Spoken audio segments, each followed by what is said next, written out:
Welcome to the blighted undead army, chilling out in their base with all tombs and necropoli and all sorts of crazy stuff going on. So, this is the brand new race added to the game in this 2.0, I guess you could call it expansion in a manner of speaking, even though it's a custom map, because it took a long time to develop. Anyway, as nighttime ends and daytime draws in, we can see our undead base looking all quirky, and we have our little skeleton guys just mining away, running around back to Naxxramas and delivering their salvage. The undead are a strange race. They have two workers. They have the skeletons, which do the mining, and this guy, the anti-paladin acolyte, which does the building. So yeah, it's really weird. So you start with these guys, just one of them, because you can only have one per base. I've got one over this base as well. And whenever they are near the base, they get attacks, and just look at the damage these guys do. Range 10 as well. It's fucking crazy. But they only get this ability when they are within 15 yards of a Halls of the Dead or a Black Citadel. Halls of the Dead or Black Citadel only. As you can see here, this is a necropolis. This is the level 1 version of the building, and you actually have to upgrade it to Halls of the Dead, like so. And then all your twisty tentacles will come in and start dancing around as it gets upgraded. And that happens no matter which building you summon, because I can do it here and get a ziggurat, which gives you supply, and that'll start summoning in. I don't need to stay there constructing it, it'll do it itself, and that'll start getting built. Now, the undead actually have a bit of a different defense structure mechanic. You get your ziggurat, which gets your supply and stuff, but then you can upgrade it to a spirit tower, and then you get attacks. This one's already a spirit tower. As you can see, it has its attacks all built into it with 10 range. I've got just a couple of heroes chilling out over here. I've got the Lich King himself. I've got Maragar and a Crypt Lord just hanging out. Now, the Halls of the Dead, like I said earlier, gets upgraded from Necropolis, and then once you've got a Halls of the Dead, you can upgrade that to a Black Citadel, and that is how you access your tier 1, 2 and 3 units. Now, heroes are built at the Altar of Darkness. Simple stuff.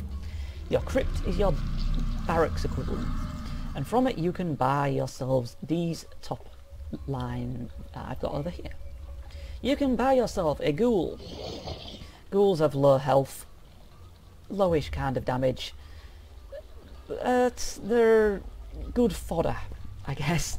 And they have Ghoul Leap, which that tooltip is not reflecting properly. Also, undead can only build on Blight. Now, Blight is enabled once you build a base, and when you get a ziggurat, it spreads, as you can see it doing just here. Something to keep in mind. When a Ghoul is on 50% health, it grows spikes on its back, and it does 5 damage to the attacker that is attacking it. So that's something a bit quirky and new. Crypt Fiend. These guys are an old favourite of mine in Warcraft 3. I used to make Crypt Fiend armies nearly all the time. They are ranged with a range of 8, which is a hell of a lot more than it used to be in Warcraft 3. And they do quite a beastly amount of damage as well. These are very much like a roach, if you want to compare it to a Starcraft 2 unit. They have Web, which can bring down air units and keep people in place, and it lasts for 10 seconds, but get this, the target cannot attack when webbed. That's just, I think that might be a bit broken, because you could just get a mass army of Crypt Fiends and then just crowd control the fuck out of everything. And they also have Spread Plague. Each attack will add a Blood Plague effect to the target. I don't know what this is, but I will take this army on a little bit of an excursion to try and find out. Then you have a Death Knight. Death Knight with pretty nice damage, a little bit of armour.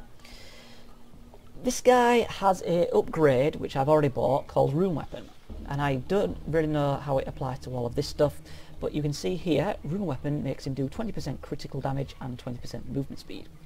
So I think that's what the upgrade does. As for his standard attack sort of things going on over here, Blood Rune, whenever you parry, this is the way I read it, you restore 70 HP.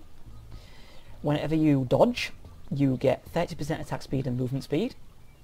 And whenever you get a critical strike, you get the Blood Plague effect, which makes the enemy do 50% less movement speed, and you gain 20% damage taken. Now these are all on autocast, so you never actually have to keep an eye on your Death Knight and think, oh god, it's Pirate, I need to quickly click on him and then press Frost Rune or anything like that. It automatically gets done. So that is how the Death Knight works, and he seems to be having a good time with that deer, so I'm moving away from that. Abomination, tier 3 unit. Now these guys are awesome. They have 3 armour, +2 for some reason. I'm not sure where that's coming from. And they do a lot of damage. They have Death Grip, which was originally actually called Scourge Hook. And it's exactly how it sounds. They grip the target in, and they use their little hook there to do it. Like a little tentacle sort of thing comes out and grabs them in, because it's using the Viper animation from Starcraft 2. And they have Disease Cloud, and that spreads Blood Plague all over the place. Over here you have your Temple of the Damned. Temple of the Damned is your caster kind of thing, and that gets the guys that I have lined up on the bottom. You get your Banshee. She does an okayish amount of damage considering she's meant to be a support unit. Speaking of support unit spells, she has Dark Healing, so these actually heal up your army. You also have Silence, which does a 5-second silence, and whenever she gets attacked with Mind Spike, this is an upgrade, they do 10 damage back at the target that attacks them, and stun them for 3 seconds, I think, because that's what shock usually means. Necromancers. Again, these guys don't do a great deal of damage. Then, again, a kind of support unit, really. Whenever they use Curse, the target does 30% less damage for 45 seconds. And when the target dies, 2 skeletal warriors spawn out of the corpse. Don't understand how 2 corpses can rise out of 1, but that's the way it works. And they also have Unholy Frenzy, which is actually on autocast by default. 30% attack speed, 20% maximum mana, but -5 life regeneration. Now I think this means it goes into a negative, which means you are constantly losing health, which is what it was like in Warcraft 3. However, if you have healers behind you, you can counteract that. Bloodprints. Yes. This is another strange unit that doesn't do a great deal of damage, but it's got Corruption. Oh, sorry, Plague Explosion. Same symbol as Corruption. Target will get 50 damage, and if the target has Blood Plague, it will spread Blood Plague to other enemy targets within 2 yards. Blood Plague. It spreads Blood Plague. Disease Cloud. It spreads Blood Plague. There's a lot of plague going on. Now over here, we have a special pair of units. Those of you who played Warcraft 3 will remember with fondness the Obsidian statue, which came along and it had Essence of Blight and Essence of Mana, I think. Anyway, you always had 2 of those units with your army to add life regeneration and mana regeneration. These Valkyrie, however, spawn as a pair and do the same job. Unworthy! You have a Valkyrie of the Light. You have been measured. A Valkyrie of the Dark. Found So this one has Spirit Touch, which is +2 mana regeneration, constantly applying. This one, Essence of Blight, +5 life regeneration for everybody around.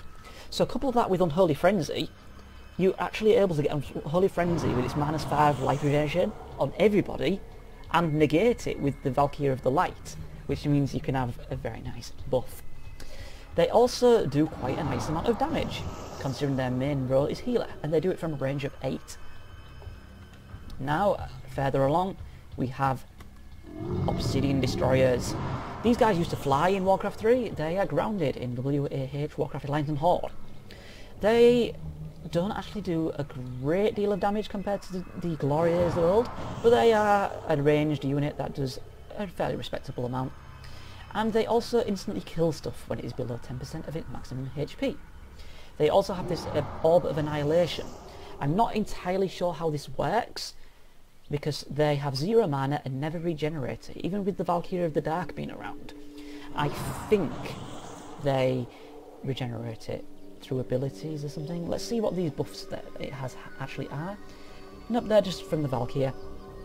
So I'm not entirely sure how this works. It deals 80 damage and does a shock to non-hero targets when it has 70 mana, but getting that mana still remains a bit of a mystery to me.